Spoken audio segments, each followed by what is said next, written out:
these requests are we saying, God, I will take the first step. It begins with me. I will cross the Jordan into the identity and the life that you want for me. We're content to sit in the driveway complaining about the fact that we're a finely tuned rocket made for speed, and we don't want to drive away from that driveway and be driven hard. We want that life, the comfortable life on this side of the Jordan. And God says, cross the Jordan.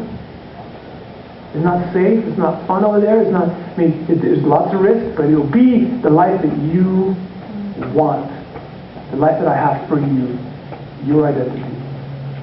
God, if you're real, and some of you are wrestling with this one, if you're real, answer a prayer. Just one. How about the suffering that I see in my life and the suffering that I see in the world? Answer one prayer about that, and then I'll believe. You take care of some of the problems that are going on in the world right now. And when we do that, here's what we say. I would like to remove myself from the equation that you've made, which is that I am here to help the suffering of the world. We want you to do it, God. I don't want to be involved in that process. There are no easy answers for suffering, I'll tell you that. But here's one that I want you to consider. What if the point of suffering is that God wants me to be involved in alleviating it? What if instead of asking questions about why there is suffering, what if we instead involve ourselves in taking care of the sufferings that are happening in the world? My neighbor, Mr. Mall, tangent, for a second. We have time, yeah? Yeah. 2 minutes? 5 minutes? 4 minutes? 14, 20. I painted my garage. Ran out of paint. Left a little swath of paint. This bothered this man so much. For a good 6 months, he stood on his driveway every day with his cup of coffee, and I could just see him seething. That strip of paint. Why did you not paint that? He would come over and politely drop the subject. Hey, so how are you? Yeah, I'm good. All right, garage? You gonna paint that? Oh, yeah, I'll get to it. But as some of you know from last night, I really don't like going to the Home Depot. And I ran out of paint. I didn't want to go back to the Home Depot. I just ignored that swath of place where I didn't paint the garage. One day while I was gone on one of my trips, I came back, painted. He went to Home Depot. He painted the garage. What if the point of suffering is to stop asking them why they're suffering? Because he would ask me, why did you not paint? I don't know. I don't like to. I don't want to. What if the point is, we paint? That takes care of the suffering. What if that is the point of it?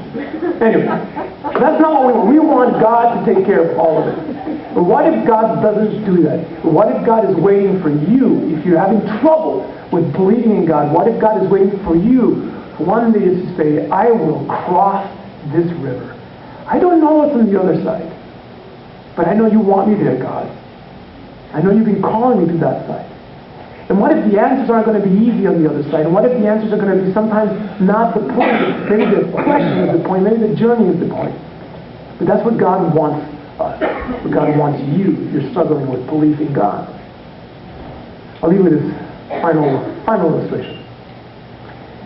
Some 2 or 3 years ago, a woman came home from work to an apartment that she had rented in a bad area of Los Angeles. And when she got home, her boyfriend, who had been in the house all day long, playing little video games and taking care of her 2 kids, 4 and 2-year-old girl, 4-year-old and 2-year-old boy, her boyfriend, well, she honked the horn because she needed him to come out and help her with the groceries that she had bought on the way home. Now, this apparently is very disrespectful. You don't honk at a man. Especially if he's been downing a few with his brothers in the apartment. So he came out not to help her with the groceries. He came out to drag her by her hair into the apartment and teach her a lesson. One of the many lessons he had taught her. Over and over and over again.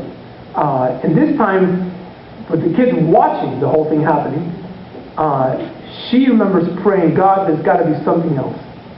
There's got to be something else. I can't live like this. She dragged herself into the bathroom to clean herself off. after he was done.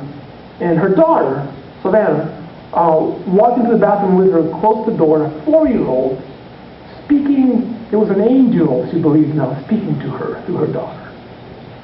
Daughter said, "We have to leave and find a different life."